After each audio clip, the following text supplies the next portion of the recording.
Welcome to this video about the PMDG 777, SPAD.next, and the Virtual Avionics MCP and Afis. In this video, we're about to cover how SPAD.next can now configure your Virtual Avionics control surfaces. And hey, why not use the lovely PMDG 777 as the example? Now, of course, this will work with all simulators, not just prepared.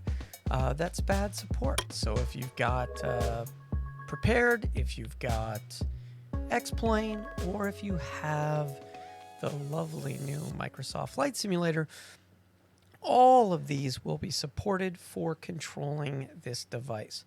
Now, SPAD.next supports all kinds of devices, but we're going to focus on this new alpha build that supports the Virtual Avionics MCP and slightly supports the Virtual Avionics Afis.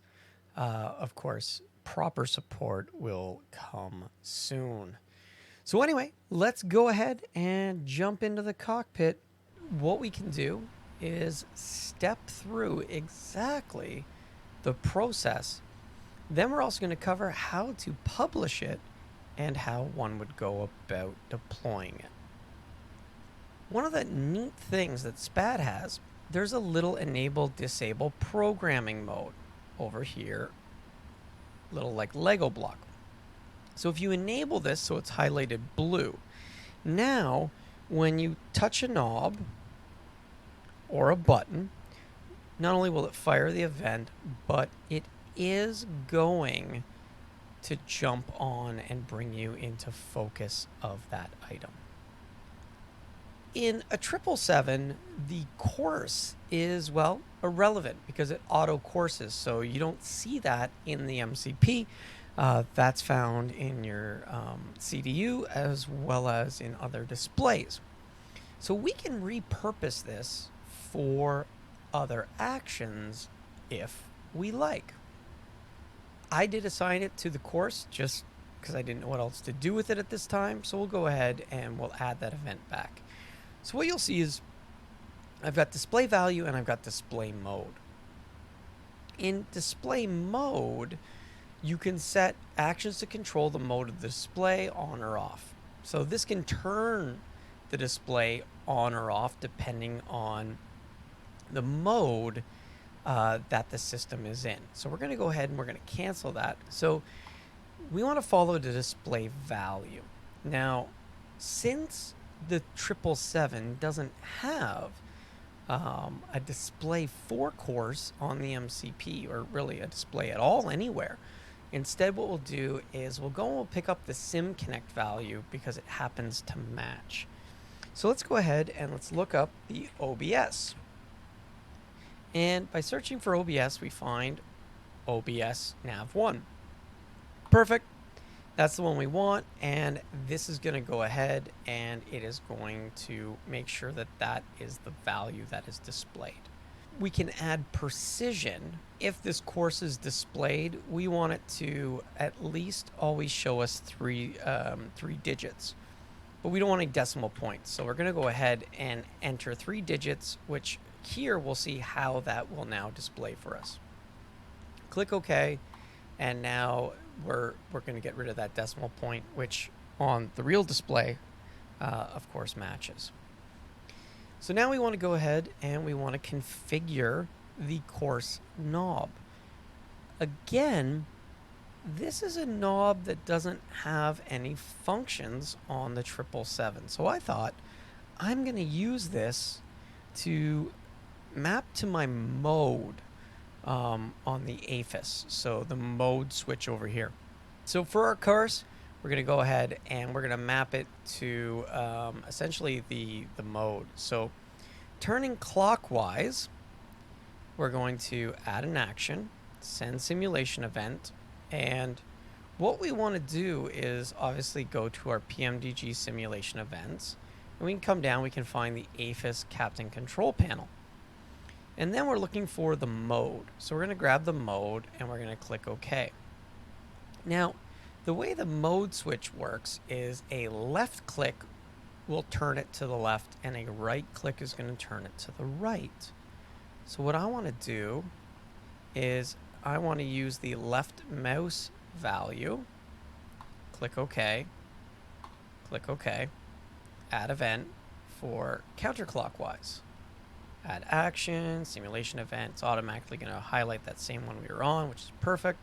We're going to come in, we're going to do a right mouse click, we're going to click OK, and bang, away we go. Now, let's go ahead and turn it, and you can see I'm going backwards. So obviously I got my button presses backwards, no big deal. Double click, change that to a right mouse click, double click on this, change that to a left mouse click.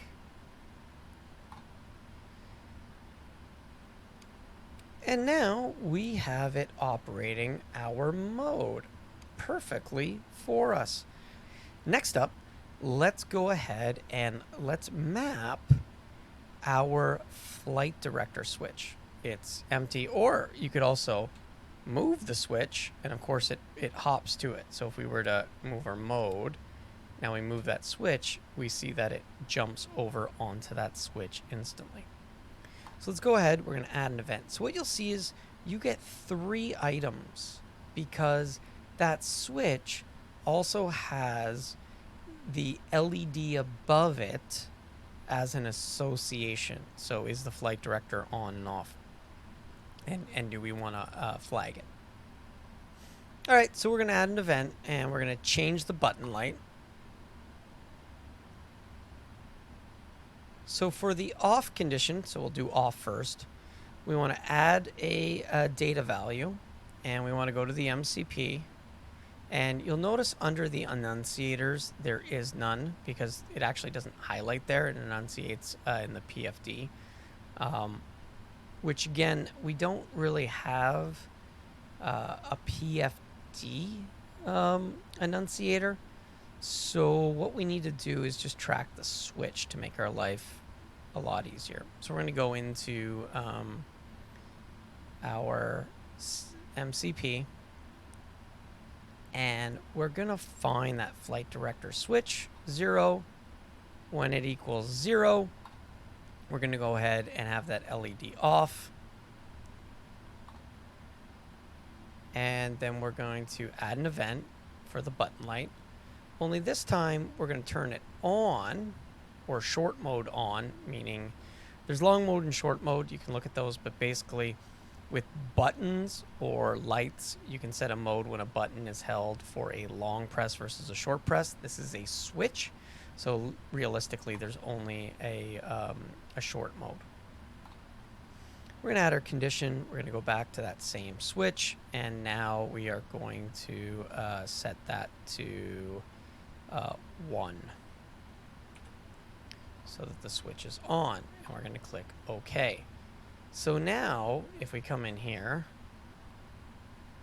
and we turn that on, and we turn that off, now our LED is going on and off. Perfect. Let's bring SPAD back up. So now what we want to do is we want to add an event. Cancel. Add an event when the switch is on. Add action, send simulation event. We're going to go down to the MCP. Flight director switch left. And we want to set this into the on position. And then we're going to add event when it's switched off. Add action, send simulation event, switch left, set it to off, click OK. So now we've got our conditions met. Now what's funny is we're going to set this to the on, and it's going to go off. We're going to set this to the off, and it's going to go on. I don't know why, but this switch seems backwards. The on state's the on state. It's just, it seems like for some reason, the flight director switch is actually backwards. So we're going to go ahead and we're going to change those events. Change that one to a 1. Click OK. And so now what you see is we have that perfect matched flight director switch. Flight director's on, flight director's off, and the annunciator light, which matches on the Virtual Avionics panel, goes on and off. Perfect. To make my life easier, this is where we can use the copy and paste functionality. Your example will be to copy the left flight director over to the right flight director. So we're going to take this whole event, so copy all events. We're going to go over to the right flight director, and we are going to paste. Yes, replace all. So now it's basically doing the similar functionality. Now it's relative, so SPAD.next already changed the annunciator to be the right display, the right flight director LED, but it's still mapped to the wrong condition. But what's nice is all we have to do is click on this, now switch to the switch 1, so the right switch, and yes, I don't know why some of them it's a 1, some of them it's a right, but that's how PMDG did their coding. And then we click on the next one, change the condition over to switch 1,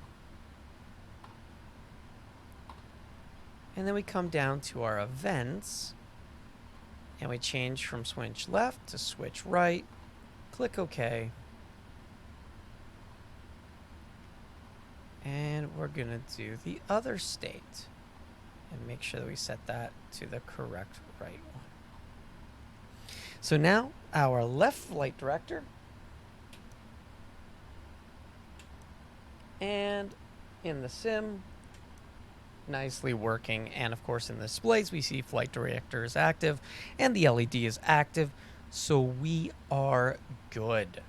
For the auto throttle armed, I actually set multiple conditions. So for the arm switch to be lit up, we've got both switch 0 and switch 1 is set to 0. Turn it off. For the on condition for the LED, we use the OR condition binding. And that's because technically that light should be enabled if we only disconnect one of the left or rights. So it's pretty cool that we can set it on whether it's just one or the other. But for the off, we use the AND condition. And then for the switched on and switched off, we are activating both the left and right switch, since the 737 MCP from Virtual Avionics is for the 737. There is only a single switch, not a dual switch. So that's the one little cheat there. Climb continuous, I map that to the N1 button. Normally, all these buttons, when you go to MCP, they have an associated annunciator LED. But the climb continuous does not. So instead, I decided to use the button, and if the button's pushed or not pushed, light the LED so that it'll track. Finally, the button pressed, that's where we come in and we find the correct event. So here we went to Glare Shield MCP and we found the climb continuous switch. We selected it. And again, PMDG with SPAD.neXt, there's so many different things. There's ons and offs for actual states. But buttons, you do the same thing as what you would do with the mouse, which is really cool. They have values for the emulation, makes life easier. If it's a scroll wheel, like an encoder or a knob, you can use the mouse wheel functionality, which is cool. But when it's a left click, you want to make sure you scroll all the way up to the top. And sometimes if SPAD.neXt isn't big enough, it'll hide a couple of these. So just make sure you scroll to the top. You'll find, in this case, the left mouse button, just like if we were using the mouse. And this is that parameter value that it creates for that switch. So this number value that they use is how they tell the 777 your left mouse click. So pretty cool. You press that, you click OK. So now, normally what we do is we take this, we copy all events, and then we go over to, say, the speed knob or button, and we paste all events. And now we go ahead and we follow that same procedure, which is let's change the off state of the annunciator of the light.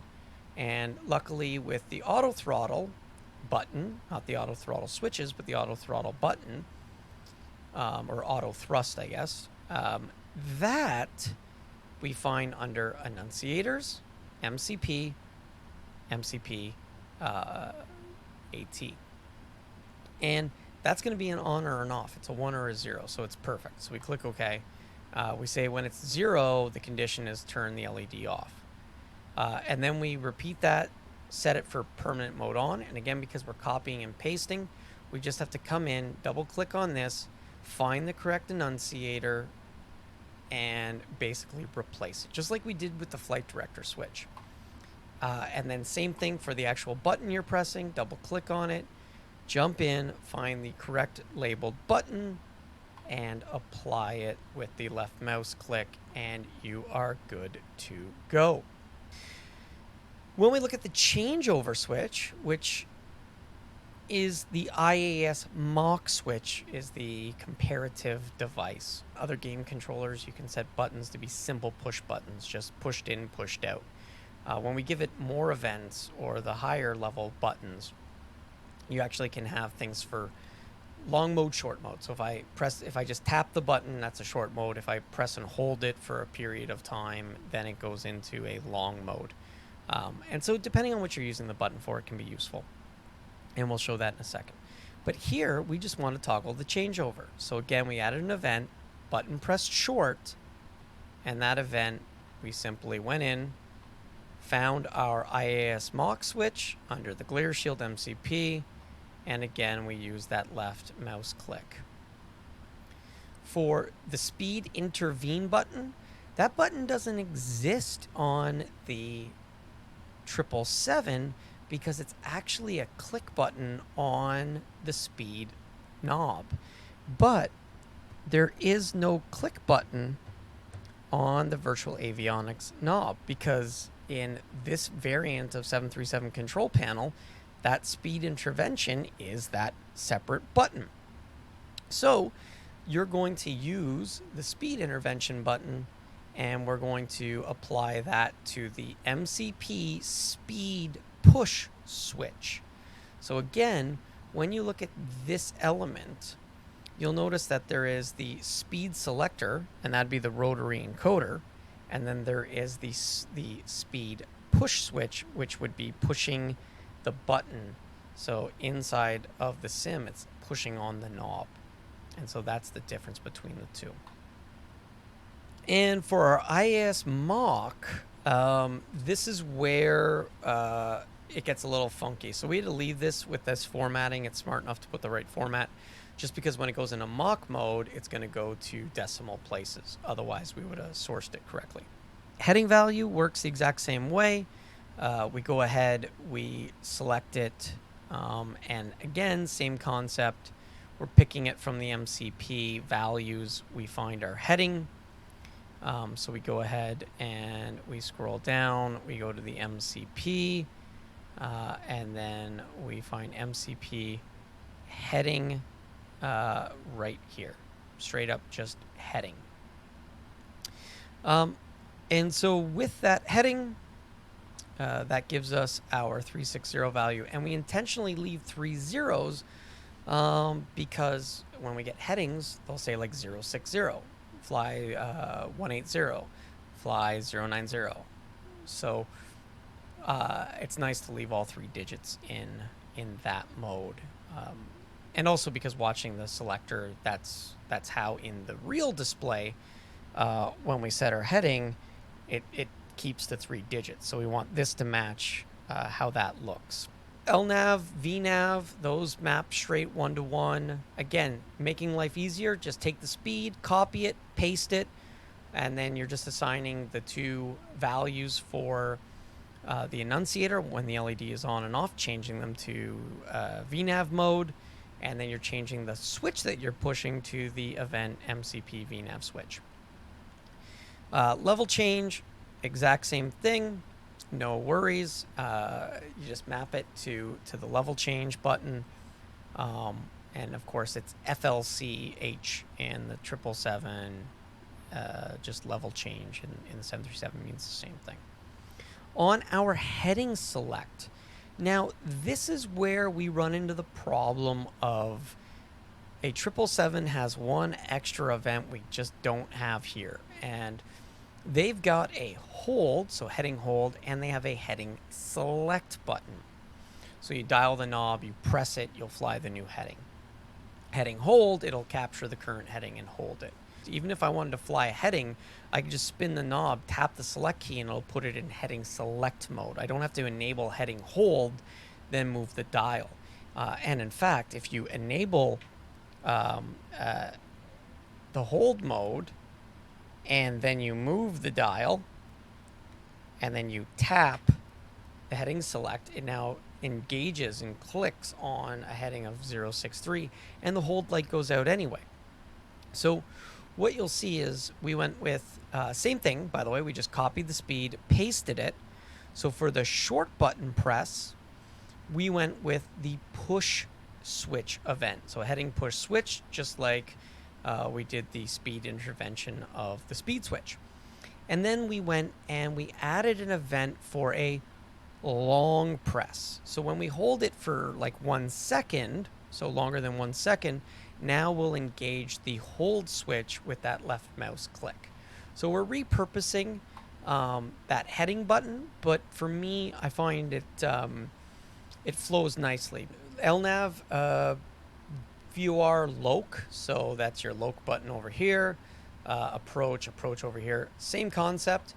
I would just take speed or level change or VNAV, copy, paste it, reassign those elements. It's super, super easy. Currently, the heading mode selector, so the bank angle selector for heading, is not yet implemented. So that's a switch that hasn't yet been implemented. Again, I'm sure that'll come in a future version because I've been told it will be, so it'll be there soon. Altitude, same thing. I copied, my speed mode. I pasted it for altitude, and I gave it a format of a single 0. Altitude hold, again, works in the same way. We're going to use the hold button to reference the hold button because you'll find there is an altitude intervene button. And again, same concept. There is the ability to click on the altitude button, which you have to do to select it, and that is been repurposed by the altitude intervene button. Altitude hold will map to the altitude hold. In my profile, the VS switch, again, does the exact same thing. It's controlling the VS wheel, and the VS button is, of course, enabling VS FPA mode.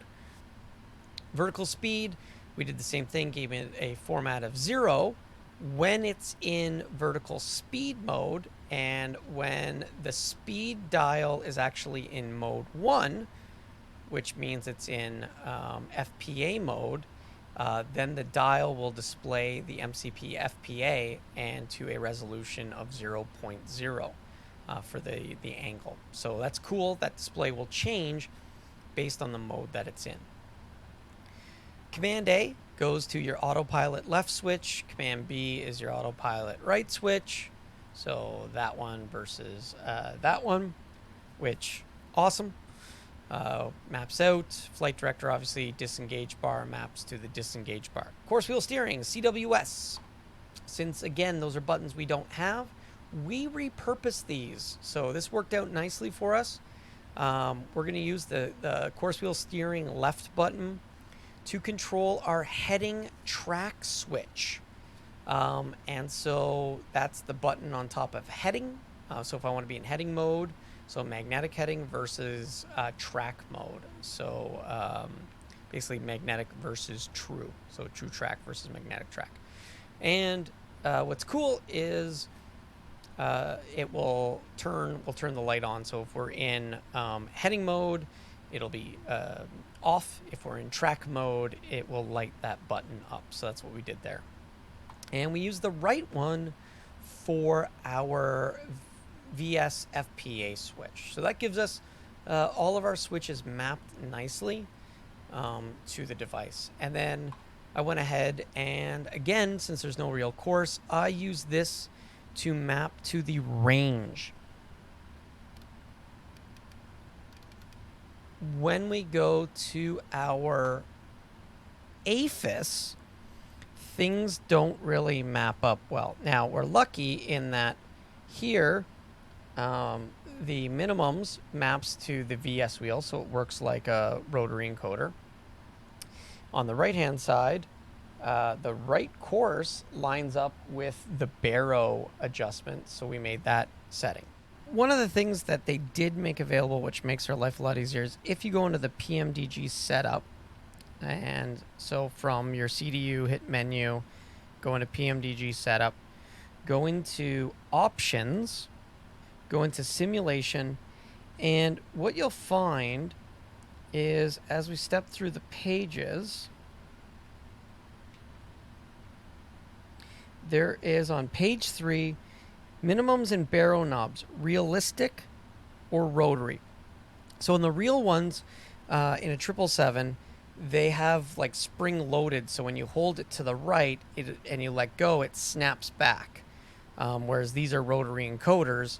So if you set it to rotary encoder mode in your option settings, then when we assign it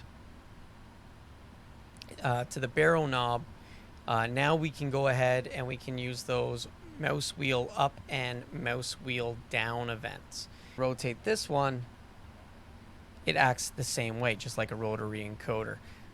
If you don't change that, then this setting isn't actually going to work for you because it's going to seem weird. So make sure you go in and you modify those if you want to use the mouse wheel. For the buttons, again, same thing. By having that little widget selected, I can come on here and I can click on like weather, and I can see that currently it's mapped to the LNAV button. So again, same thing. I clicked on that button.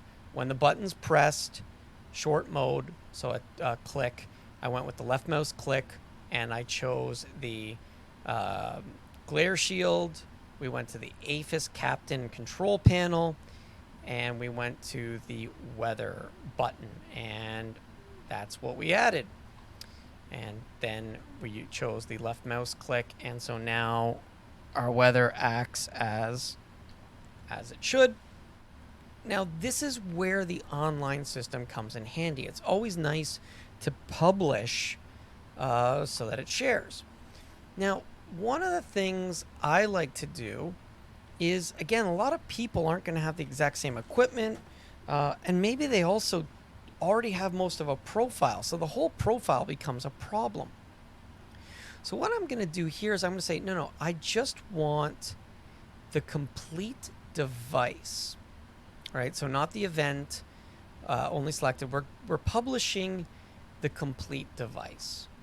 Now you can do only selected aircrafts or all aircrafts. So we're going to go ahead and select aircrafts, and we're going to say we want the PMDG, all of those, and even the freighters will do. Now, obviously the problem here is it's only going to have the liveries that I posted. So when you search for it, you can search and change yours to all aircraft, not the same aircraft as what you're in. So if you're using a different livery, it might help. But we'll just go with this for now. So it's going to post it for all of those aircraft and the complete device. We go ahead and we submit that. So now that one is submitted, I'm going to go ahead and go to my Afis, and I'm going to publish this guy as well. And again, same thing. We're going to go complete device, only selected aircrafts. We're going to go ahead and we're going to map every single one that we can find so that they're all in here. And again, we're going to go ahead and hit submit. So we've gone and we have published those snippets. So if you were coming in and, all right, I don't want to sit down and go through all these steps because I watched Les do it, and yeah, I could maybe change something, but exactly what he did is what I want. Of course, maybe I'll change my course knobs because I don't want what he did, or I want those displays changed. Sure. So let's say we're on the MCP. What we can do is we can come over here to the online snippets. And now what it's going to do is it's going to go out, and we could say, I want to show all devices. And so now, of course, we're going to see a whole lot more stuff. And we can see everything that's out there. We could say only for current aircraft, so we uncheck that as well. We could uncheck show all devices, so it's just the MCP. And you'll see that in some cases, individual snippets for buttons have been published. But if we look at a complete device, so now we've got our, and again, this is showing up as ironically as the Afis, and that'll only be probably for a limited time until the proper Afis device is posted as Afis as opposed to an MCP. But anyway, now you'll find that SimConnect PMDG 777. And remember, it's saying SimConnect because of those two course values. We use SimConnect values. If I didn't use those two course values, you would only see PMDG 777 values as the provider, so the data provider. And now you can see the information and the aircrafts and a little bit of the description, which is really nice. And if I wanted this, I could go ahead and I could click OK. And when I do this, it's now going to say, do you want to replace all events defined for this device? Select no, and it will add to your existing events. Select yes, it'll wipe it all out. Hit cancel to cancel. So that's really all you have to do if what you want is to just jump in and get going with a profile that's been assigned to the PMD 777. Awesome. Well, thank you for joining us for that video. I hope it explains the benefits of SPAD.next and how you can now get access to the Virtual Avionics MCPs and the Afises for all your simulator needs. So whether it's X-Plane, P3D, FSX, Microsoft Flight Sim, it's great to know that you're not going to be left out in the cold. I know I was getting a little worried with Virtual Avionics not responding to emails, posts in the forums, or any updates coming. Well, now we have a solution. So fantastic product. I already loved SPAD.next and used it for many, many things already. So it's really helpful that we now have this. As always, thanks for watching, and don't forget to hit that like button, subscribe if you haven't, and come back for our next sim video, which who knows when it'll be. Maybe we'll work on the Virtual Avionics and make it work with the PMD, no, we'll make it work with the Majestic Q400. That'll be fun. Let's do that.